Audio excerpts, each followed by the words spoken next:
Hello সবাই, আজকে আমি আপনাদের সঙ্গে শেয়ার করব মুখের লোম কম হওয়ার একটি রেমেডি। এখানে আমি বেসন নিয়েছি 1 চামচ, হলুদ গুঁড়ো পাউডার আর অর্ধেকটা পাতিলেবুর রস ভালো করে মিক্সড করেছি জল দিয়ে। এভাবে গোটা মুখে লাগিয়ে নিচ্ছি, খুব ভালো করে লাগিয়ে নেব। এবার আমি 10 থেকে 15 মিনিট ওয়েট করব। 10 থেকে 15 মিনিট পর হালকা শুকিয়ে এসেছে, এবার জল দিয়ে ধুয়ে নিয়েছি।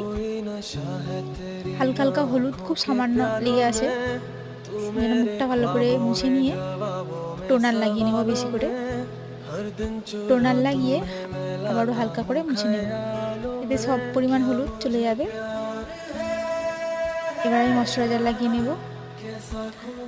এটি সাধারণত সপ্তাহে 2 থেকে 3 বার অবশ্যই করা যাবে, আর এটি এইভাবে সপ্তাহে 2 থেকে 3 বার করলেই তবে রেজাল্ট আসবে।